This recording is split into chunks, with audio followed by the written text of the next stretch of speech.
welcome to the Mortgage Rate Weekly Market Update for the week of July 24th, 2017. Hello, I'm John Thomas with Prime Residential Mortgage, here to give you your update. Well, last week was kind to mortgage rates. Mortgage rates were able to move slightly lower. Take a look at the bond chart on the screen. You can see mortgage bonds broke that short-term trend of selling off, found a level of support the previous week, rallied, and then this week continued the rally, as you can see there, all the way up to and broke just above the 50-day moving average.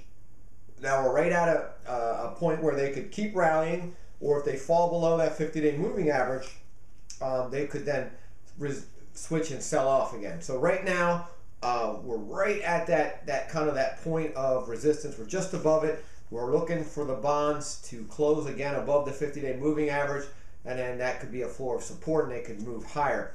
The technical signals are good right now. We're looking at the treasuries as well, because the mortgage bond has been tracking the treasury. The treasury closed on Friday just below the 50-day moving average.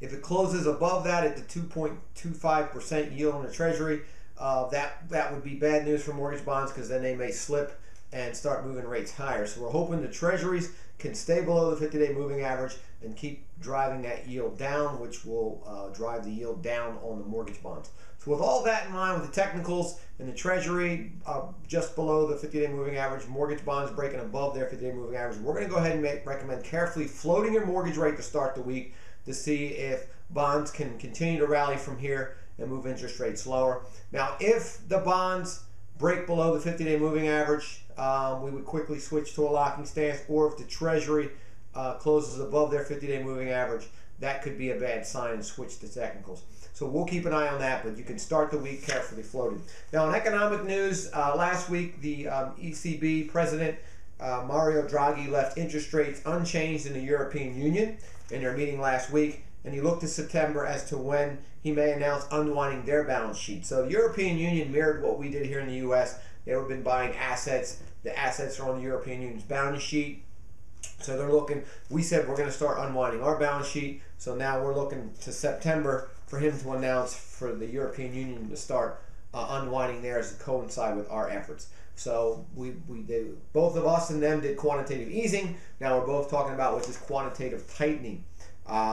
So now the European Union has turned around. So we'll have to keep an eye on that, because if we don't get inflation kicking in and we start tightening, they start tightening without inflation, that's bad news, because that could actually cause deflation. So we'll have to keep an eye on that.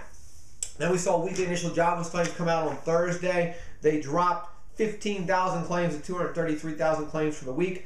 43rd consecutive week of jobless claims below 300,000. So that was a very strong number for the labor market. And this will also be the sample week used in the jobs report for July when that comes out the first week of August. So that's pointing to a very good jobs report, with this being the sample week.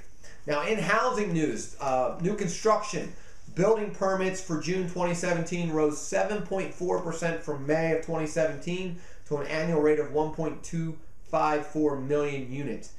So building permits are a measure of future construction, so a 7.4% jump is precluding that new construction could continue to do well. Then we saw housing starts for new construction for June 2017. It surged higher 8.3% from May. So building permits and housing starts were both up in May. So housing starts were up to 1.215 million units on an annualized basis, which was the highest level of new home starts since February.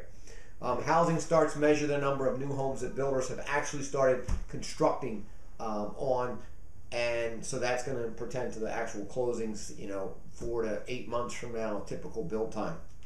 Now, housing starts were up 2.1% from June of 2016. So new construction's doing very well, trying to fill this need for the shortage of housing that we have. We have a very small inventory across the country, which is driving home prices up. Now, one of the headwinds moving for new construction is if tariffs are put in place, like the administration's talking about on lumber, that could drive the cost of new home constructions up, and land values going up would also drive up the cost of new construction. So limited land for sale and home price, sale price of land going up with the price of lumber going up could stall new construction. So we'll have to keep an eye on that. Now, in the local news, the next first-time homebuyer seminar is Saturday, August 19th from 10 a.m. to noon in Newark, Delaware at the Christiana Hilton Hotel. You can register for that event by just calling the office at 302-703-0727 or online, www.delawarehomebuyerseminar.com. Look forward to seeing you guys next week.